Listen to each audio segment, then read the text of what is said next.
Okay, so what we're going to do today is finish up with the Beliefs to Self-Fulfilling Prophecy lecture and move on to the lecture on focus and how focus creates reality. Where did we end last time? We ended by talking about arena and other things.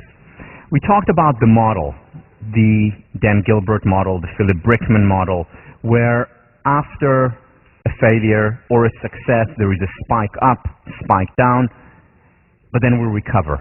And we basically move along a base level of well-being throughout our lives with the ups and downs, the vicissitudes. The question then became, or rather there was good news and bad news. The good news was we don't really need to worry that much and we can take more risks, we can put ourselves on the line more. Failure usually, not all failures, but usually is just a temporary decline in our well-being level, self-esteem level, and then very quickly we jump up again. So that's the good news. The bad news is, if we're just around the same base level, why should we put any effort into our well-being? And the answer to that, and the whole course essentially is an answer to that, how can we raise that base level? One of the things is coping, putting ourselves on the line. And the reason why coping, why putting ourselves on the line yields positive results in terms of the base level of well-being going up, meaning still the ups and downs, but ups and downs looking this way as opposed to around a straight line or a parallel line, is that when we cope, we see ourselves coping, we see ourselves trying, and through self-perception theory, we derive certain conclusions about ourselves. Oh, I must be courageous. Oh, I must be a person who has high self-esteem.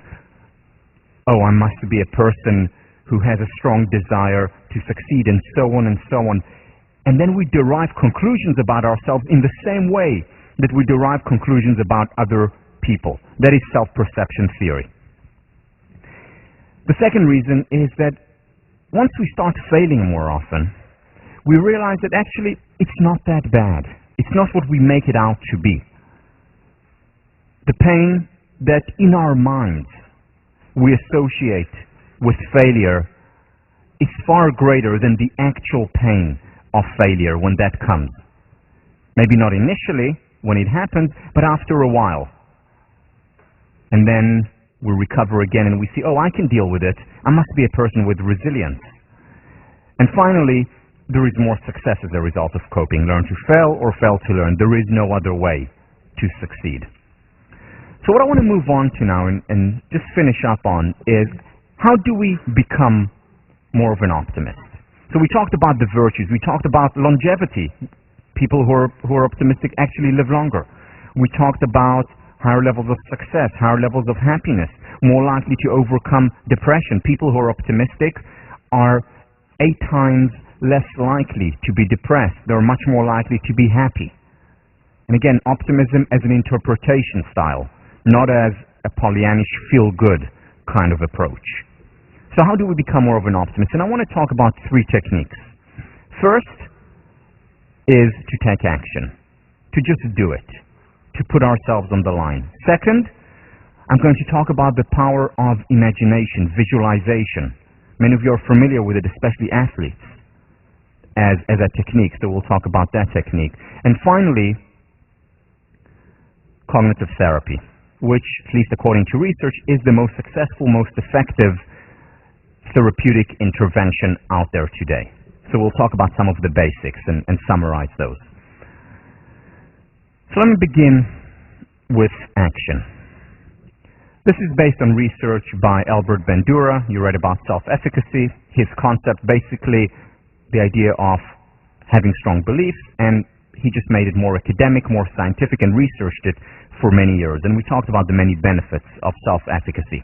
What Bandura is coming out against in much of his work is what has become known as the self-esteem movement, or he's coming against what has become known as the feel-good movement. All right, so tell a child how great they are, how wonderful they are. Stand in front of a mirror every morning and tell yourself, hi, gorgeous, 10 times.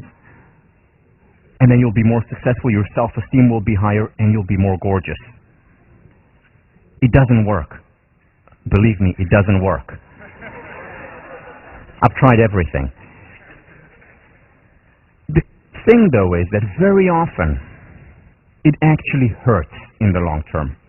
It actually hurts self-esteem. It actually hurts the motivation of students who are constantly told you're wonderful, you're terrific, no matter what. And we'll talk about how we can be more discerning with praise, how we can praise in the right way when we talk about the work of Carol Dweck on mindset in a few weeks.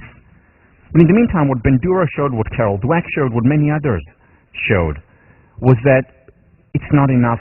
Very often, it's even detrimental to just give the positive talk, the positive affirmation, whether it comes from the outside or from the inside. Maybe part of the equation, certainly can't be all. What Bandura is saying that rather than talk, we need action. We need to put hard work into whatever it is we want to be more confident about, and we need to cope. We need to put ourselves on the line. Very simple. Why?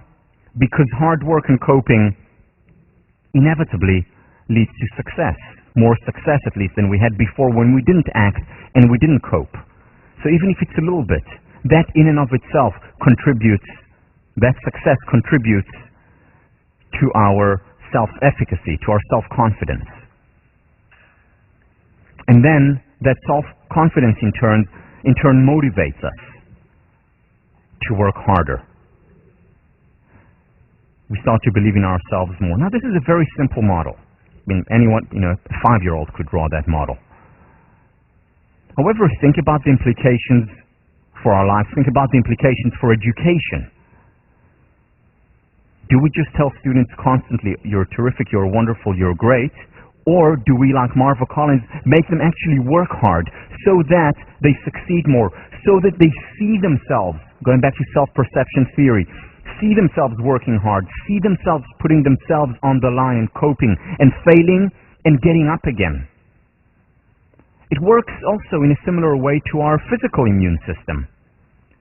Now, when we get sick, when we get ill, our body sends antibodies and we actually become immune to whatever it is that we had.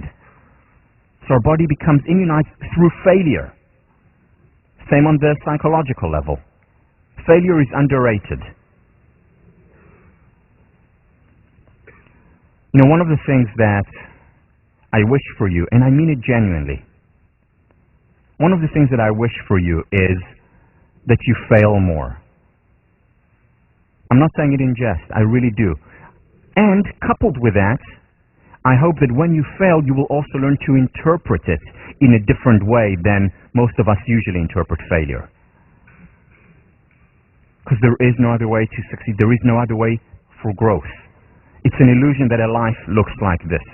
And we'll talk about it much more when we talk about perfectionism. A healthy life, a real life, and a happy life ultimately looks like this. A spiral with ups and downs, not as a straight line. When we see ourselves cope, when we see ourselves work hard, we derive conclusions about ourselves. Our self-confidence goes up, our motivation goes up, our belief goes up, and so on in an upward spiral of growth. Soren Kierkegaard, to dare is to lose one's footing momentarily. Not to dare is to lose oneself.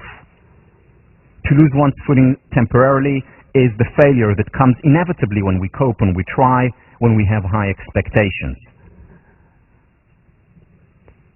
Not to dare is to lose oneself. That is when we don't cope, when we avoid. Because this model also works the other way around. When we constantly avoid challenges, when we constantly shun difficult experiences, when we don't give ourselves the permission to fail, a downward spiral is created in terms of our self-esteem, in terms of our success, in terms of our well-being.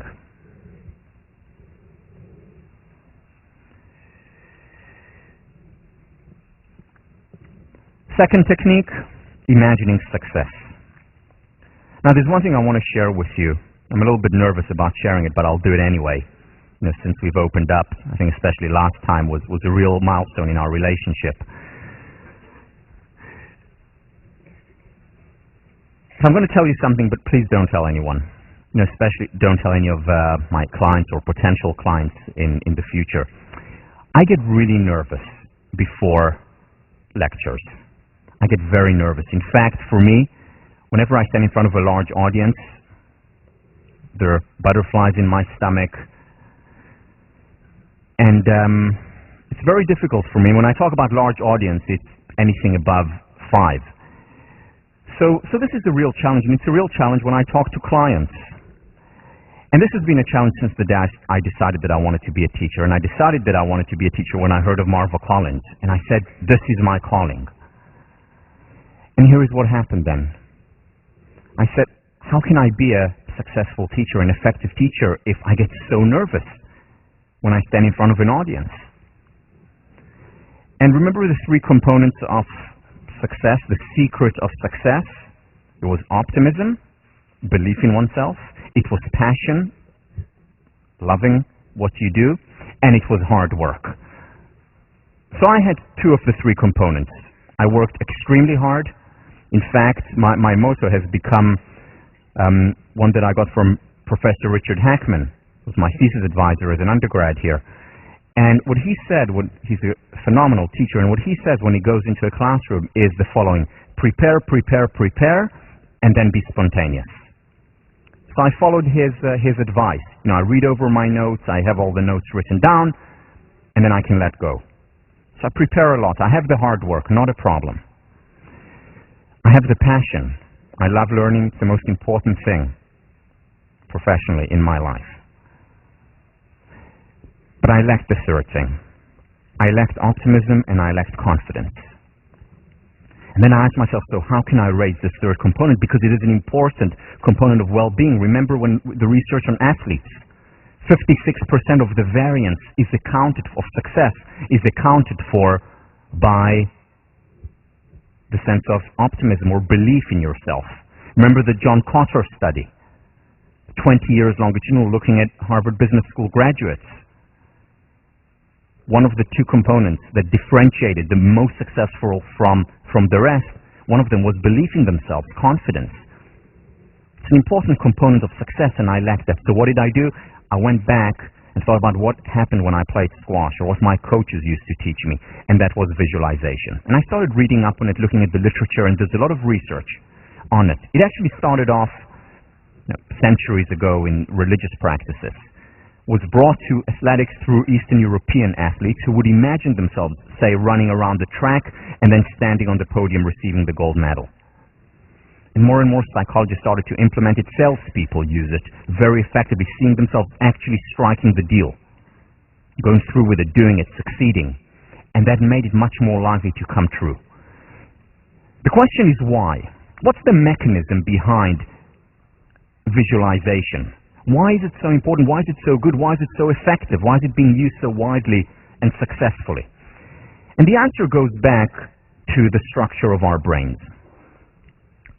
This is research done by the head of the psychology department, Professor Stephen Coslin.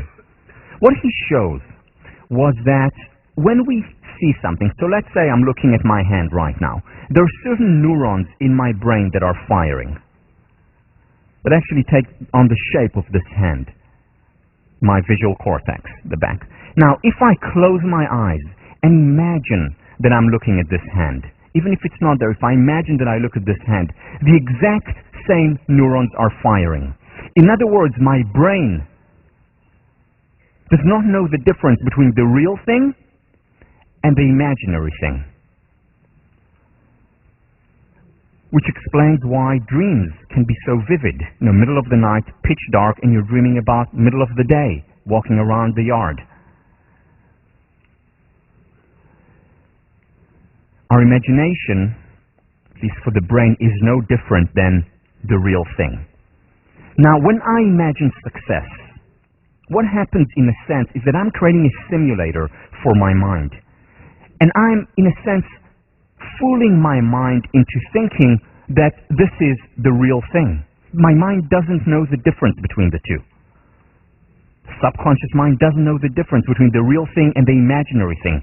Now, if I imagine success over and over again in my mind, remember, what the mind does not like is inconsistency. In other words, if I create success in my imagination and I persist with it, not just visualize it once or twice, but over and over again, the mind doesn't like inconsistencies, and therefore it will bring up the external reality to match this internal schema.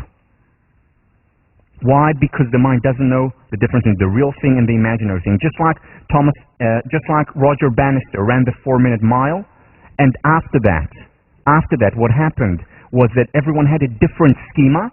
Oh, 4-minute mile is possible, and 37 runners run it. Over 300 runners run it the following year. Because they had a different schema, we can do exactly the same thing through the simulator. Because the mind doesn't know the difference between the real thing and the imaginary thing. Doesn't work all the time, doesn't work 100% of the time, but it works a great deal. What I do every time when I give a lecture is visualize. I imagine myself standing in front of the audience, calm, excited, passionate, and then when I go into the real thing, now I don't know if this is the real thing or I'm imagining, but I'm assuming it's the real thing. When I go into the real thing, I do feel that. I still get nervous, I still get anxious, but it's a healthy excitement. Raising my levels of belief, levels of confidence by practicing. Just like a pilot you would hope would practice in a simulator before they take you on across the Atlantic.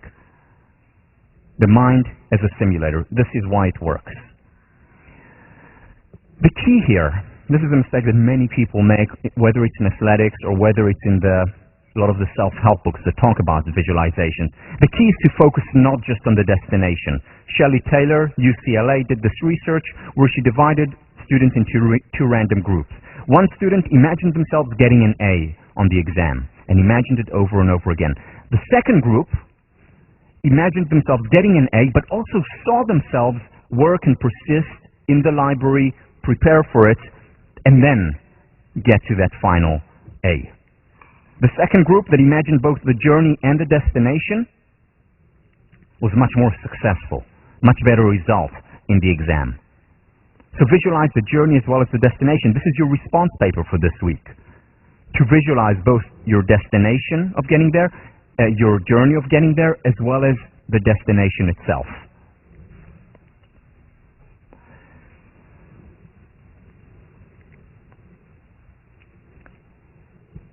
Arguably the most, or certainly one of the most influential speeches of all time was Martin Luther King's I Have a Dream.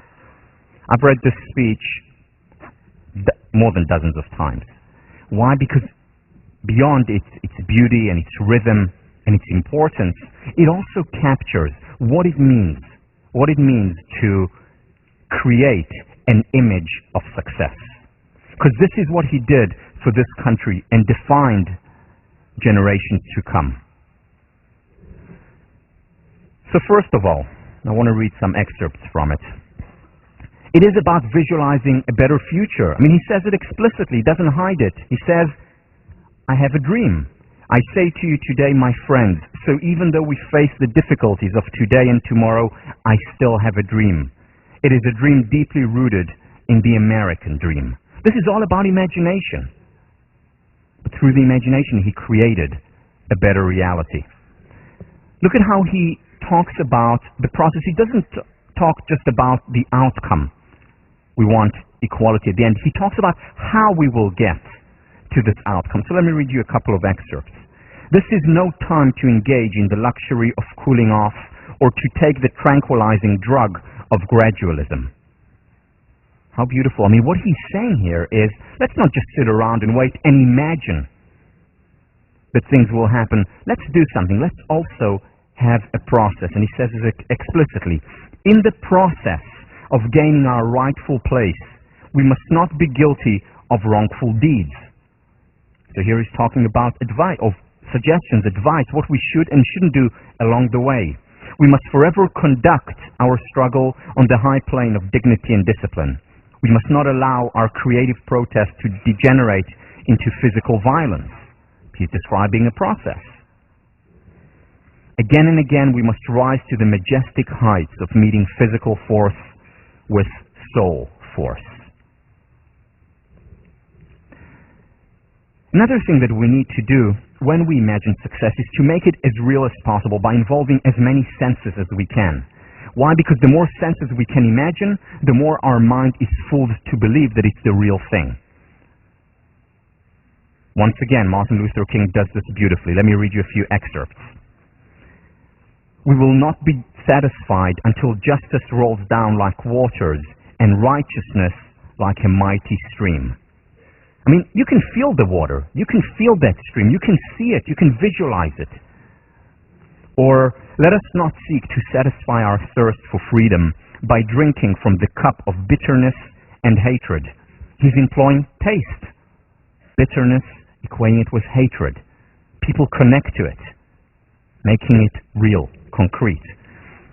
One day, right there in Alabama, little black boys and black girls will be able to join hands with little white boys and white girls as sisters and brothers. I mean, you can see that circle of the kids holding hand.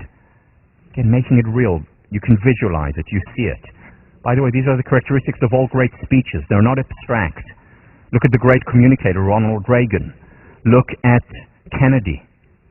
Look at their amazing speeches because they created a picture. They involved the senses. They created a picture of success. I have a dream that one day even the state of Mississippi, a state sweltering with the heat of injustice, sweltering with the heat of oppression, will be transformed into an oasis of freedom and justice. You can actually feel the heat. You can actually feel the sweat that he's describing. This is what makes good, successful images. This is what makes great speeches. And finally, it's about evoking emotions. You don't want to just make it a cognitive exercise. You want to really be excited about what you're doing, or else it will fall flat. Nothing, no change will happen. Again, the connection between the words emotion and motion. Without emotion, there is no motion. If you want to move yourself or others, you need to evoke emotions. Let's look at just a minute of that historical speech.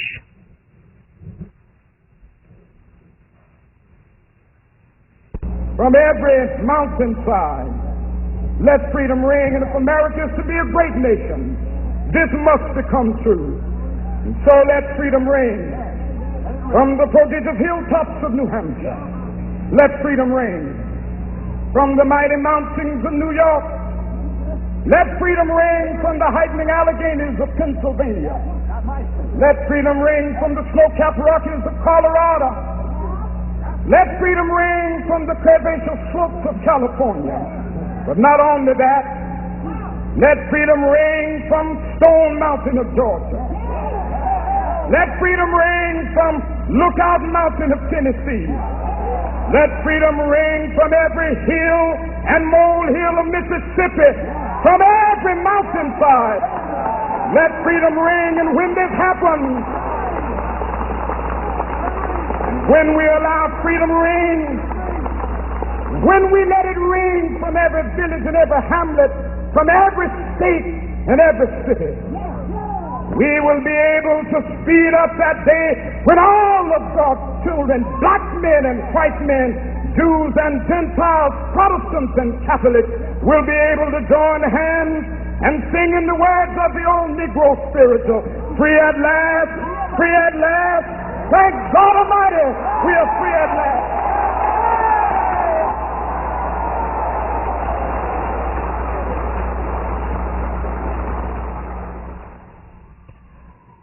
Now, I've seen this, as I said, dozens of times. Every time, excitement. Imagine if he said at the end, free at last, God Almighty, free at last. Would that have the same effect? Boring. Dry. You have to evoke emotions to create motion, whether it's in our imagination or in a speech to the nation.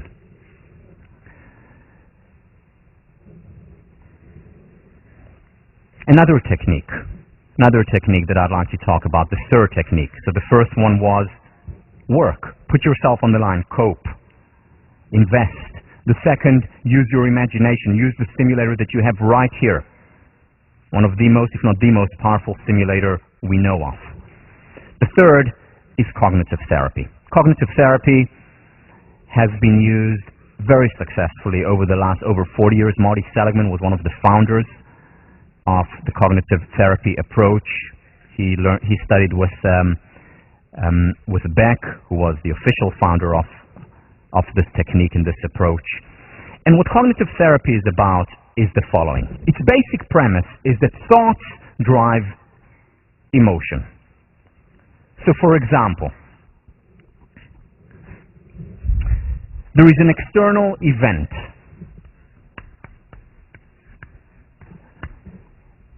I perceive that event, and what I do then, after I perceive that event, there is evaluation of that event.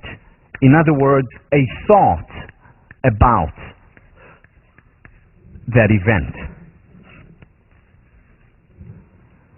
And then, as a result of that thought, that evokes an emotion.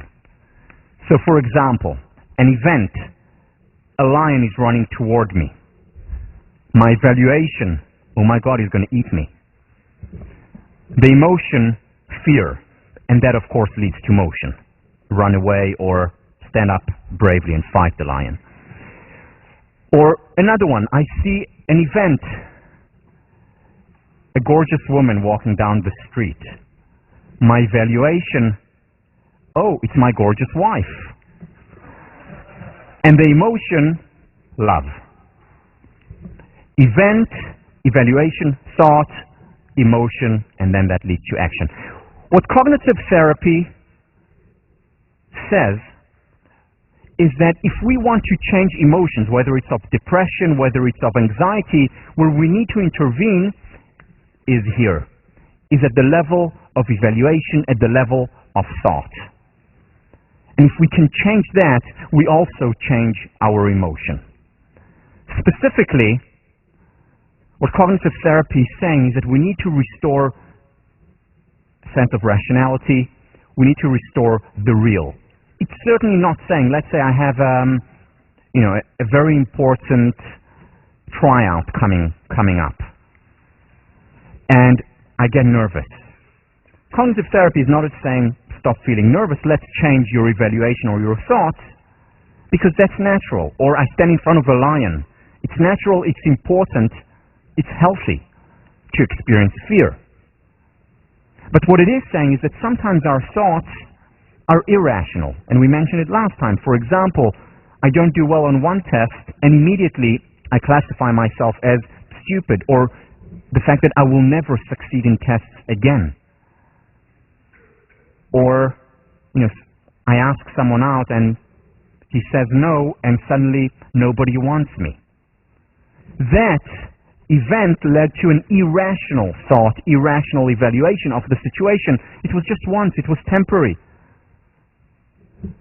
And that led to a difficult emotion such as resignation. Nobody will ever want me again. And what cognitive therapy does is just restore that rationality by saying, yeah, it hurts, it's tough, but there are 3,200 other men at Harvard. Cognitive therapy has been shown to be extremely effective, more effective than any of the other interventions. The jury is still out when it comes to extreme cases of psychopathology, but in terms of most psychopathologies, most anxiety, most depression, it has been shown to be the most successful, and it works the fastest. Not the only thing that works, but it works the best and much more promptly than the other interventions. On the whole, not right for everyone, but for most people.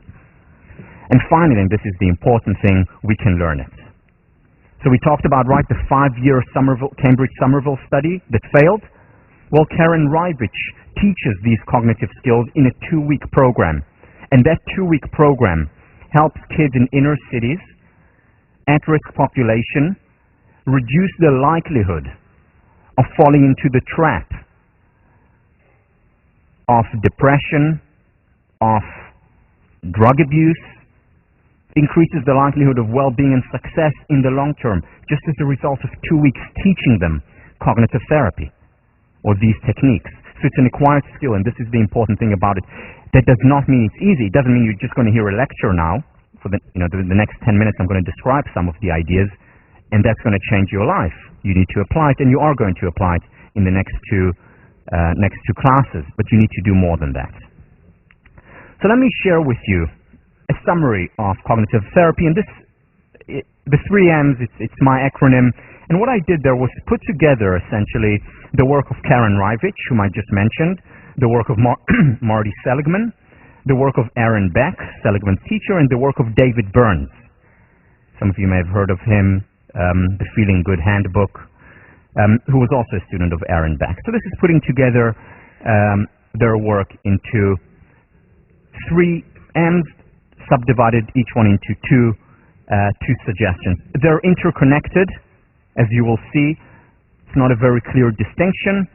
However, what you will notice is you can usually relate to 1 or 2 of the 3 M's, things that you do yourself. So be on the lookout. Ask yourselves, where do I distort reality? Where do I have distortions in terms of my evaluations, in terms of my thought, that lead to certain negative emotions that are unnecessary? Because if I restore rationality, I will not feel the same emotion to the same degree. So ask yourself as you look through the 3 M's. The 3 M's, essentially the 3 traps of irrational thought. The first one is magnifying. It's exaggerating something that happens. For example, it's overgeneral. Induction is something very natural. A kid sees this, and we call it a stool, and then they see another stool in the bar when they go out at the age of 1, and then they see another stool, and after they see 20 stools, they begin to form a concept. They induce that this is a stool, and now they see one, even one that they had never seen before. They know what it is. Now, just like I see a person on the street whom I've never encountered before, I know this is a person because I induce from all the other events that happened before that this is also a person. So that's induction, that's healthy, that's important, that's how we develop concepts and language. But sometimes we take this too far and we overgeneralize. Once again, I did poorly on a midterm. Conclusion, generalization, I'm just not smart. I just can't succeed here as a student. Overgeneralization, the evaluation, the thought, irrational. Or, he just said no to me. Everyone's going to say no. Instead of being realistic and saying, wow, just look around, there are so many wonderful, sensitive, and caring men in 1504.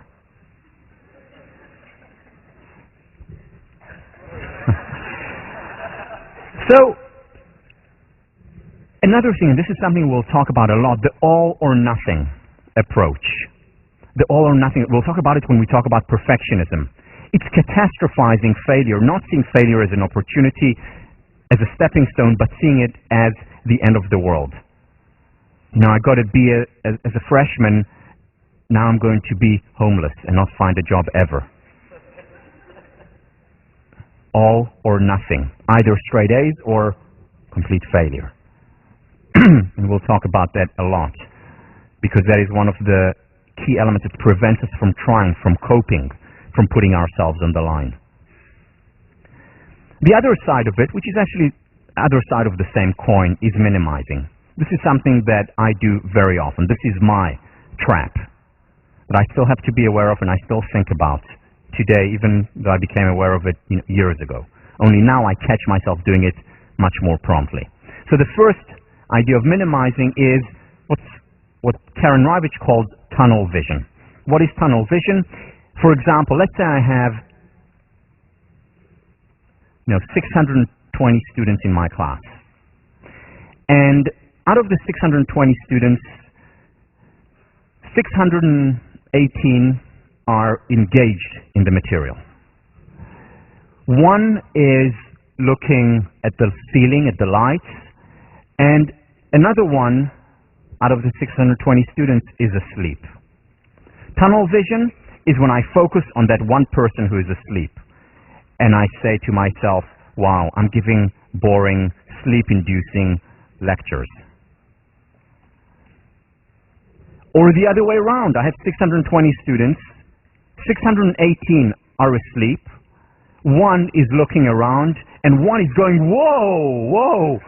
And I only focus on that person, and I say, I'm a great lecturer. I'm so inspiring. Again, it's unrealistic. One way or the other. And what cognitive therapy does is bring realism into the equation. Again, this is something that I often fall into.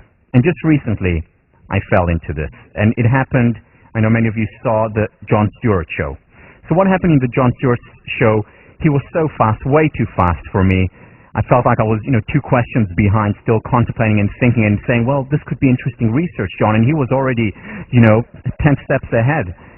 So I felt behind, I felt slow, and I also said something that I later regretted. It was just one sentence, no big deal, but that is what I focused on. I flew home after, I went back to Israel, and the whole flight, that's what I was thinking of. Ignoring the other things, the fact that 2 hours after the Jon Stewart show, the book became a bestseller. Completely ignored that. Didn't exist as far as I was concerned. It was just that one sentence.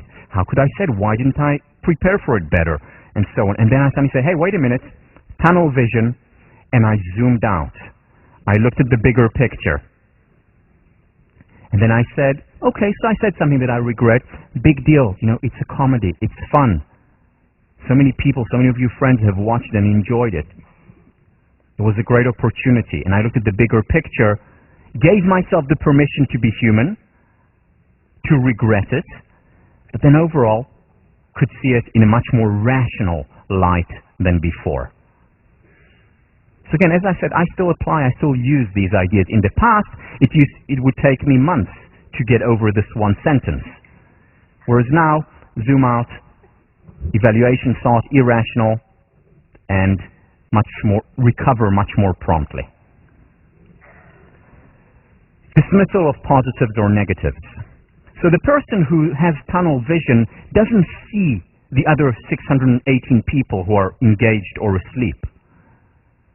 The person who dismisses the positives sees those but says they're unimportant, they're trivial in comparison to how I just failed or what I just did wrong. So for example, this again, something a trap that I often fall into. When I was a senior, I applied for fellowships, and I got a fellowship to go to Cambridge. And I got the John Eliot Fellowship.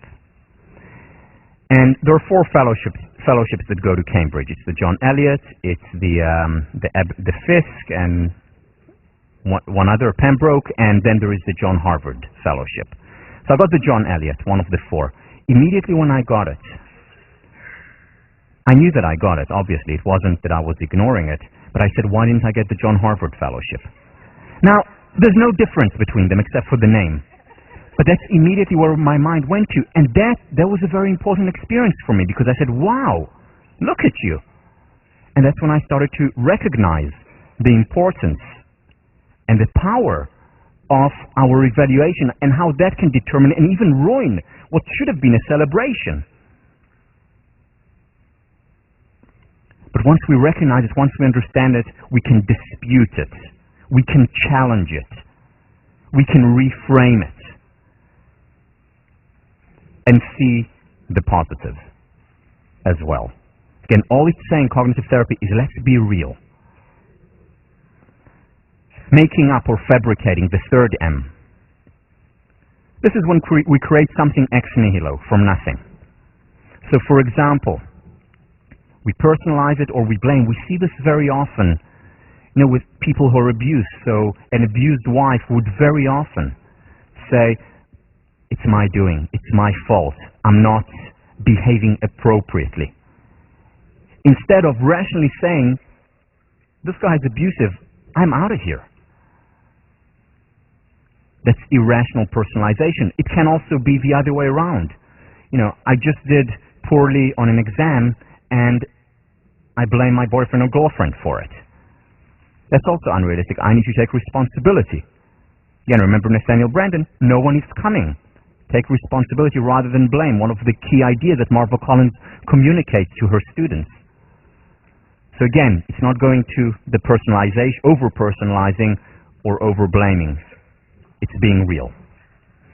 And finally, emotional reasoning. I'm envious, therefore I must be a bad person. Or I'm experiencing danger before a tryout, therefore it must be dangerous. Taking an emotion and making it into reality, whereas instead of understanding, an emotion is an emotion. It doesn't necessarily capture reality. It is my evaluation of reality. Or I'm extremely scared of failing, and therefore it means that failing is really dangerous. Well, in fact, it's not. I'll get back up again very quickly. So it's having the correct evaluation, correcting for the trap, correcting for these errors. Or feeling that I'm second rate, that I'm no good in psychology or math. And because I feel that, my evaluation of it is, well, I must really be second rate and no good. Instead of having the rational belief of, well, let me try out, let me see how things go, correcting the distortions. The key, once again, is to get real. How do we get real? Through the questions that we ask. I'm going to give you just a few examples here. You're going to practice with those on your own, but here are just some of them. First of all, is my conclusion tied to reality? Second, is it rational? And they're interconnected. Am I ignoring something important? Like the fact that the book did well afterwards, like the fact that there are other cool guys in 1504, and so on. What important evidence do I still need to take into consideration? This is about disputing. It's evidence. It's get real. Look out. Don't just zoom in on the geometric shape. There are also children on the bus. And this is what questions do. They open us up. They open our vision, and they create a new reality. What am I magnifying? What am I minimizing? Am I falling into one of the traps? Am I ignoring anything that is going well? Am I ignoring anything that is not going well? It's not about Pollyanna feel-good at all costs. It's about being tied to reality. And finally, let me zoom out. What is the big picture?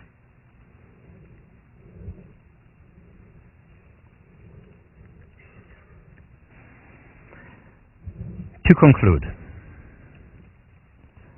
Ed Dinner and Marty Seligman did very important research on extremely happy people. This is tip of the stem research, looking at the 10% of the happiest people out there, people that we can learn from. And what they found was very interesting. First of all, these people did not experience painful emotions any less times than the rest of the people, say the bottom 10% or the mid 10%. They experienced painful emotions. The difference between them and the rest was that they recovered more promptly as a result of different interpretations. So when they felt down, they were optimists. Instead of saying, okay, so I'm going to feel down for the rest of the month, they said, okay, so I'm feeling down. Big deal. What can I learn from it? What happened? How can I make myself feel better? And then they recovered more promptly than the pessimists, the people who remained depressed for much longer time. You see, events happen. Things happen in the world. Very often out of our control. We don't create everything that we encounter. And some of the events are bad, some are negative. What matters more is what we do with them after, how we evaluate them. And what happens is that our evaluation becomes a self-fulfilling prophecy, because the pessimist will say, I'm in a bad mood now, it's going to last for a very long time, it's not going to go away. Whereas an optimist says,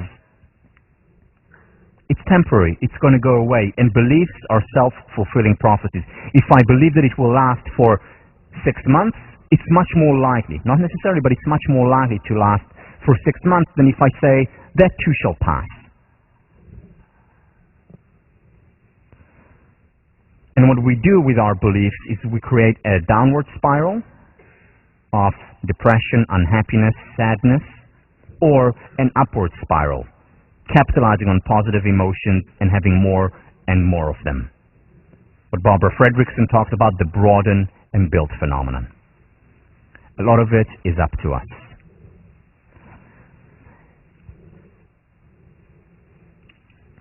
There are no shortcuts.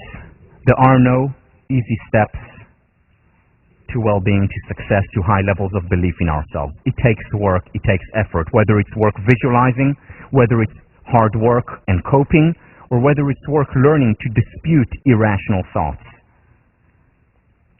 And it's not enough to just understand it once and then we're all set, we're inoculated for the rest of our lives. If we wanted to continue working, we have to continue working at it.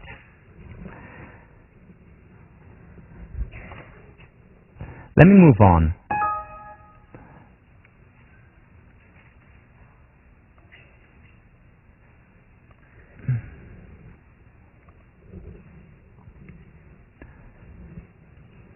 And talk about the question of focus.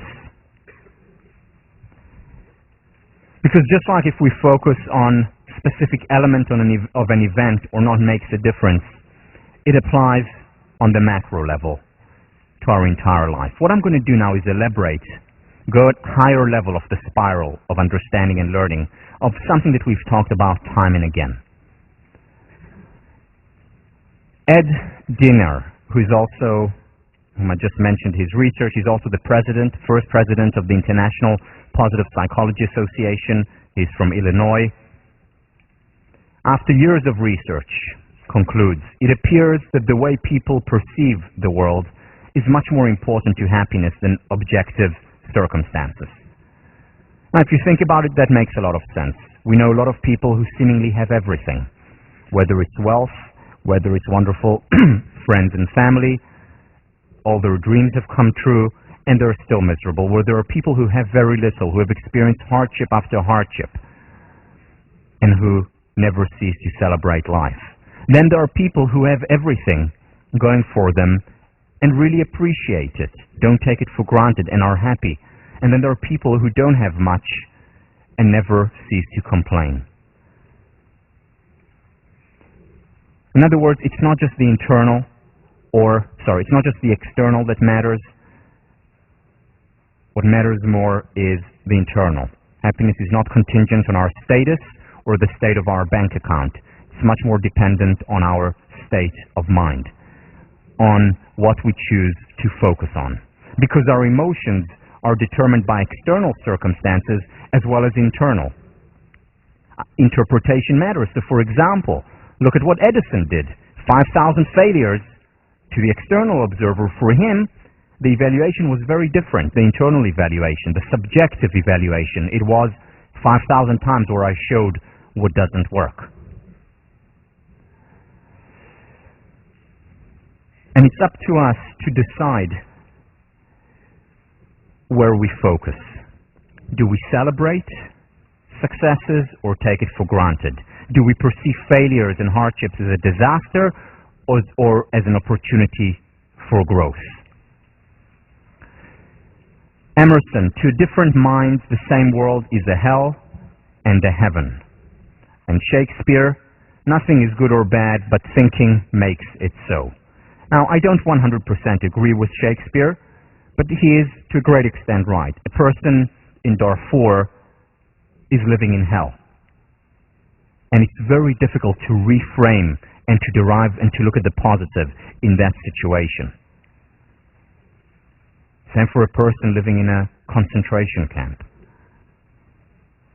So there are external circumstances that matter. A homeless person, if you give them enough money for a home, for food, for basic education, of course will become happier because of a change in external circumstances. However, beyond the basic needs, beyond the basic freedoms, it is mostly about how we perceive reality, and we're able to make it into a heaven or hell. Let's do an exercise that will capture this idea of focus creating reality. So I have a question for you. How many geometric shapes? Yeah. Unfortunately, it's a great exercise, but it only works once. Remember this, how you created your reality, just based on the question that you asked. We think when we look at a picture, now everyone, of course, is looking on the children on the bus and the clock, right? But before, it was right in front of you and most of you did not see it. Because it is a question of focus. Very often we complain about life and we say, things are terrible and awful, not realizing that we're the cause of it.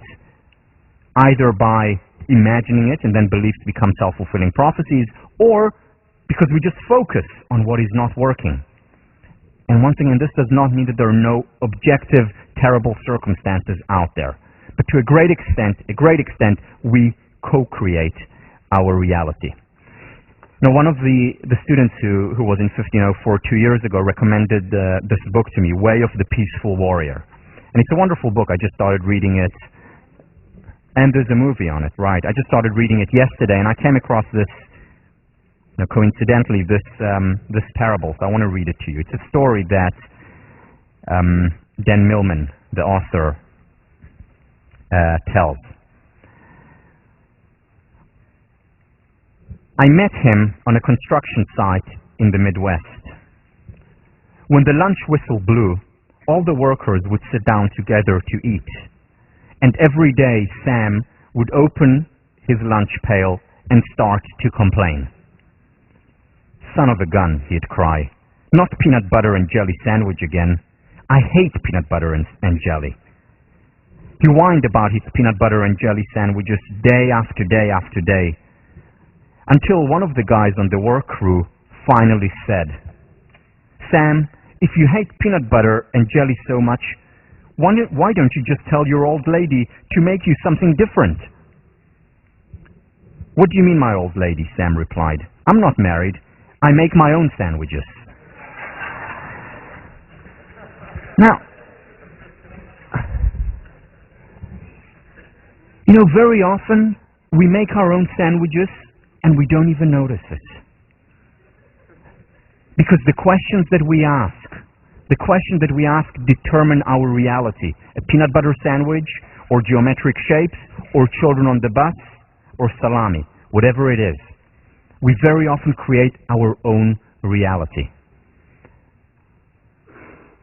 And if we understand this, we can transform, change the way that we perceive, change our focus, change our questions.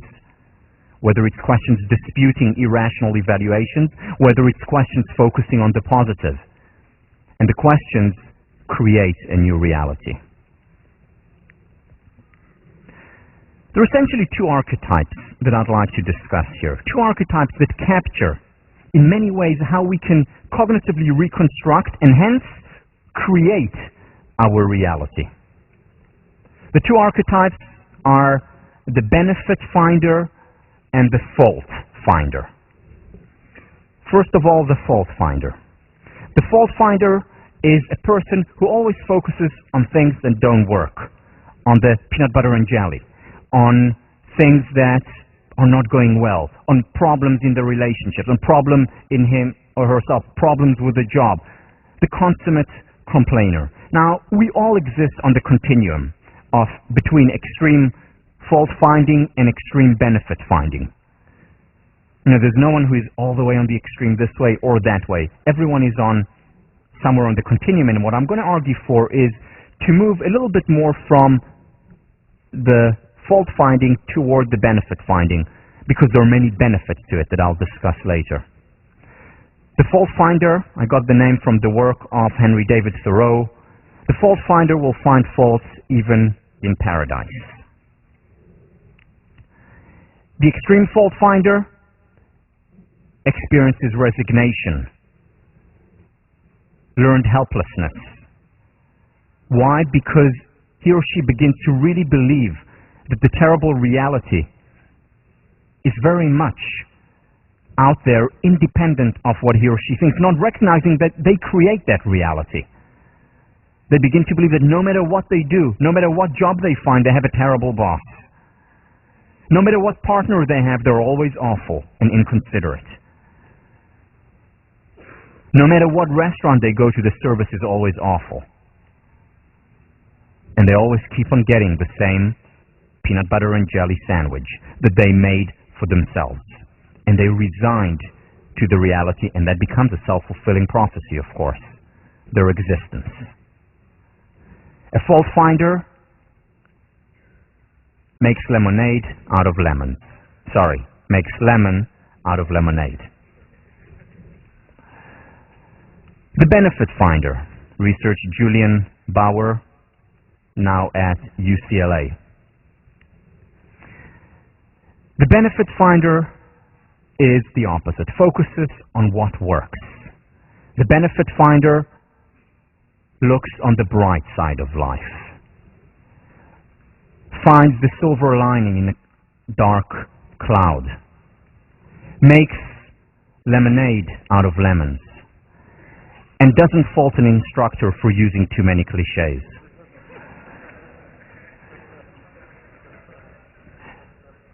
The benefit finder finds the miracle in the common.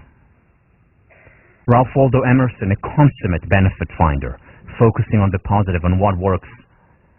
Now, the problem here may be that the benefit finder may be detached. This is one of the criticisms of people who always see the bright side of life. And that is a problem, if that is the case. Again, this class is not advocating focusing only on the positive. It's advocating reality. And reality comprises both good and bad. Reality comprises both geometric shapes and children on the bus. And the key is to focus on both. So the detached benefit finder is certainly not an archetype that I would advocate, nor would it lead to mental health in the long run. There's a need, in the words of Nathaniel Branden, to respect reality.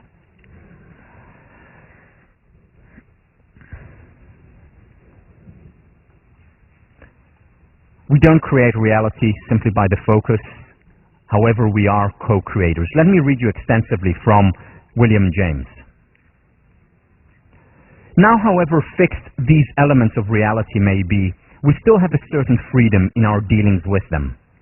Take our sensations. That they are is undoubtedly beyond our control, but which we attend to, note, and make emphatic in our conclusions depends on our own interests, and, according as we lay the emphasis here or there, quite different formulations of truth result. We read the same facts differently. Waterloo, with the same fixed detail, spells a victory for an Englishman. For a Frenchman, it spells defeat. So for an optimist philosopher, the universe spells victory. For a pessimist, defeat. What we say about reality thus depends on the perspective into which we throw it. William James said this back in 1890, in understanding how we co-create our reality. This is one of my favorite poems by R.L. Sharp. Isn't it strange how princes and kings and clowns that caper in sawdust rings and common people like you and me are builders for eternity? Each is given a list of rules, a shapeless mass, a bag of tools, and each must fashion ere life is flown a stumbling block or a stepping stone. Very often what we get at the beginning is a large piece of stone. What do we do with it? Do we create it into a beautiful David, chipping away the excess stone, or is it a barrier to our success? And very often it is up to us as we co-create our reality. The stone is there. We're not responsible for it, but what we do with it, we are responsible for.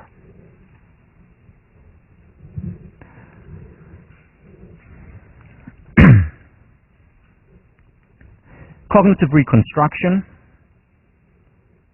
is about learning to interpret things optimistically. In other words, in a positive light. Anne Harbison, colleague of mine, used to teach also with Philip Stone. said that never let a good crisis go to waste. Crises have the potential for growth. One of the books that we'll talk about when we talk about relationships is Passionate Marriage by David Schnark, who talks about crucibles in marriage. And what he says is that the thriving relationships are relationships not that have been, all fine and dandy for years. These usually fail after a while. But the relationships that go through crucibles, that have crises, disagreements, and then, thesis, antithesis, and then there is a synthesis, then there is growth as a result of these hardships. And he says that there is no other way. Again, learn to fail or fail to learn. There is no other way for long-term success of a relationship. A relationship cannot look like this. It has to have the ups and downs. Never let a good crisis in a relationship go to waste. That doesn't mean that every crisis needs to be resolved, and there are some that could end and should end a relationship. But most crises can be solved and need to be dealt with. Same on an individual level. Work by Warren Bennett. He's from USC, taught for a few years here at the business school. Has identified the leading leaders, whether it's young ones, whom he called the geeks, the 30-year-olds, or the old ones, the geezers, he called them. He has a book called Geeks and Geezers, where he talks about the differences between the two leadership styles, approaches, passions, interests, and there are numerous differences. For example, the geeks, the young ones, talk about work-life balance. The geezers don't know what he means by that. It was usually a man worked while the woman took care of the family and the man. So that was for the geezers, for the older generation. The younger generation, they talk about work-life balance and how they can incorporate all the elements of their lives. There are, of course, many more women in the geeks than the geezers. Numerous differences among the generation. One similarity. All the great leaders, whether they were 30-year-olds or 85 years old, all of them had been through very rough crucibles and lived to tell the tale. Now, most people go through crucibles, but there are certain people who are able to find benefit in these crucibles and grow as a result. Never let a good crisis go to waste, whether it's professionally, whether it's interpersonally, whether it's intrapersonally, in terms of what you're experiencing. About 4 years ago or 5 years ago, when I was still a resident tutor in Leverett House, we had one of these pre-business events where we talked about the upcoming year and the recruiting and so on. That particular year was a terrible year. Goldman Sachs was laying off, wasn't recruiting on campus. Credit Suisse, First Boston, they were laying off as well. Deutsche Bank, first time in its history, was laying off employees. Really bad market. And we talked about this. Each of us gave a spiel about the market and what they can do. Very, very somber presentation. And then one of my students, Shane Fitzcoy, was a senior then, was sitting there, had studied positive psychology there, put up his hand and said, Tal, you portrayed a very pessimistic and negative picture, but as the teacher of positive psychology, can you maybe shed some optimism here? And, a few chuckles in the audience and then silence. And everyone is looking at me and I don't know what to say. And my immediate reaction was to say, well, Shane, things happen for the best. Exactly. And then, just before it came out of my mouth, I thought to myself, actually, I don't believe that. I don't believe that things happen for the best. But while I don't believe that things happen for the best, I do believe that some people are able to make the best of things that happen. And there's a very big difference here. Because when I say I'm not happy about what just happened here. I don't like it. I much rather have the market be a good market where people are hiring, where they'll come to me on a silver platter and offer me a job. Of course, I would much rather have that. So things don't happen for the best necessarily. But there are some people who accept the situation and then are able to make the best of it. The same with any crisis. Do you think the leaders, whether the 80 and 90-year-olds, invited those crucibles into their lives, wanted these crucibles to happen? Do you think partners go into a relationship and say, let's look for that crucible, let's really fight so that we can have a healthy relationship? Of course not. But when it happens, that's when they make the best of it. You know, stuff happens. And we can either let it pollute or make fertilizer out of it. I want to show you an example, once again, of a leader who is a consummate benefit finder.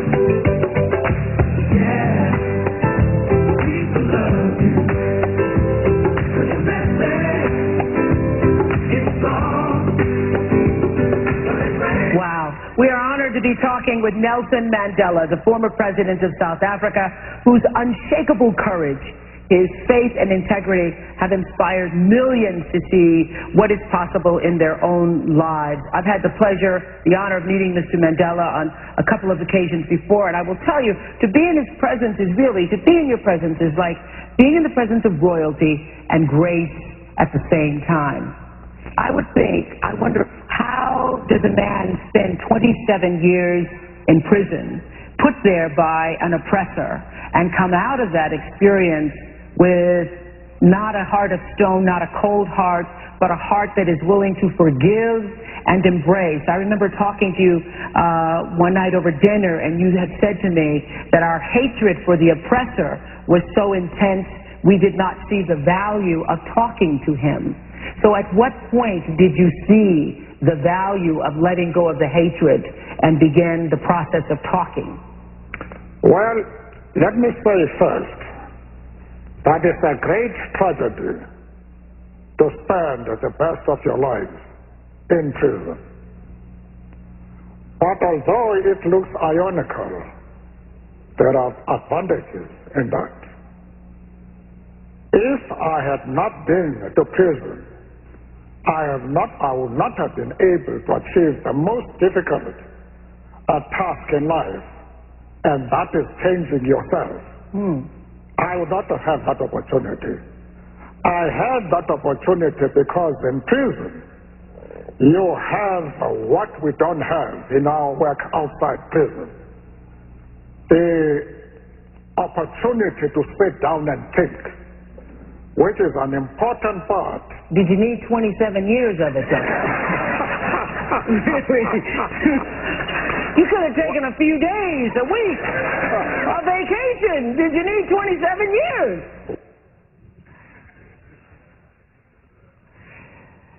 Now, did it happen for the best that he spent 27 years of his life? Certainly when he experienced it, it was painful, it was awful, but he was able to transform this.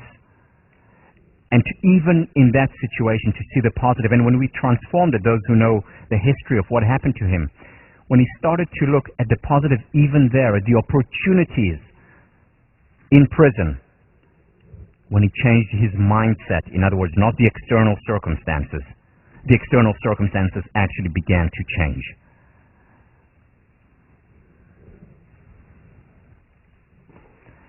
Another benefit finder. A pessimist sees difficulty in every opportunity, an optimist sees the opportunity in every difficulty. and you don't want to argue with him.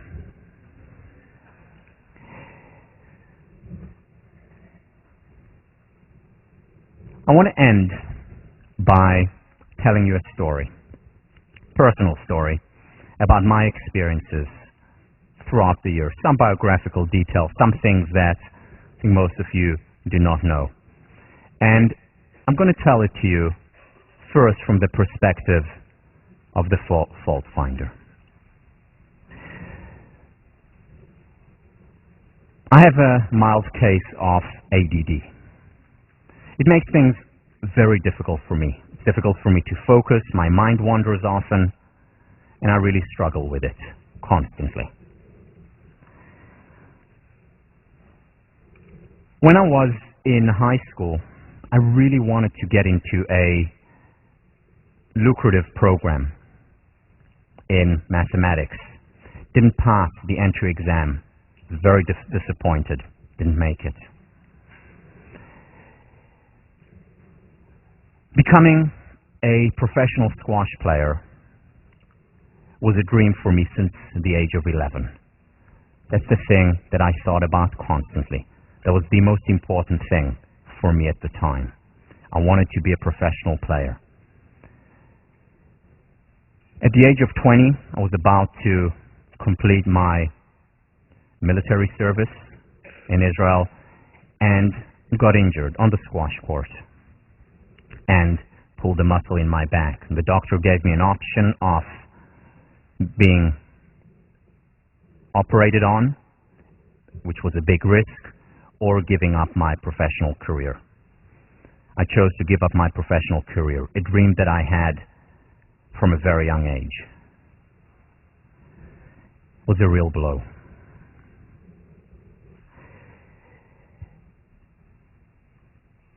I went to Cambridge after graduating from Harvard, and I enrolled in a PhD program. I was the only student in my PhD program to fail. I was thrown out of the program. It was humiliating. It seemed like a waste of a year because I didn't even get a master's degree. It was a real tough experience. At Harvard, as a graduate student, I took, with all the other students, my qualifying general exams. Out of all the graduate students who took that exam, I was the only one who failed it. Once again, a real humiliating experience. Walking around William James, and everyone knows the results, was tough. Not only that, I was given the provisional option of staying in the program. And they said to me, not only do you need to pass next year's exam when you take it with the next class, you have to pass it with flying colors or you're out. So while the rest of the students were working on their dissertations, writing, almost graduating, I had to go back to the basics and go over the whole material again.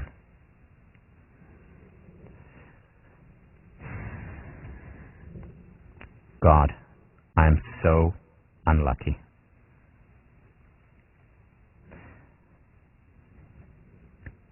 I want to share with you some biographical facts about my life. You know, I have a mild case of ADD, which is great. You know why? Because it actually forces me to only study things that I love, things that I care about, because anything else, my concentration just goes away. So it's like I have an internal mechanism that forces me to focus on the ultimate currency, on things that make me happy. And I only study things that I'm passionate about. It's wonderful. You know, when I was in high school, I really wanted to get into a certain program, in a very lucrative program, and I didn't get in. I failed the entrance exam, which turned out to be a blessing in disguise because it gave me so much more time to practice and play squash, and I ended up winning the national championships the following year, which I wouldn't have done had I been in that program.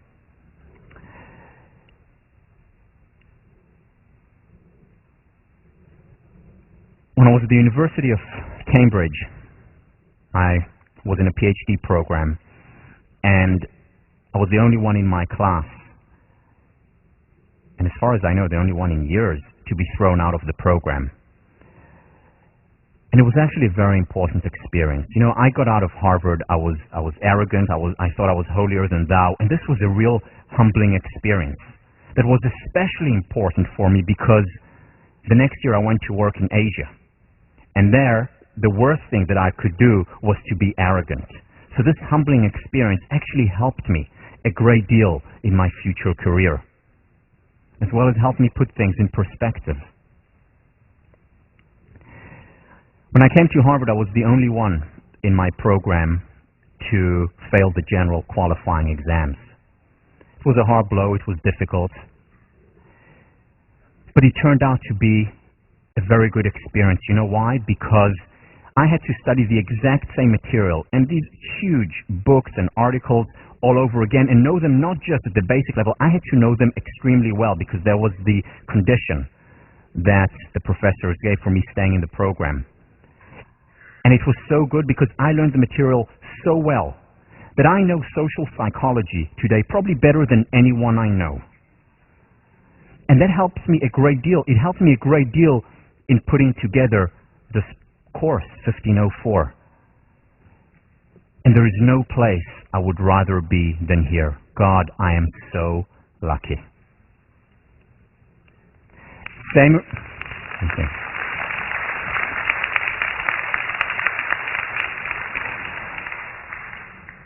Same reality, different interpretations. Just remember, much of what we experience, we co-create. See you next week.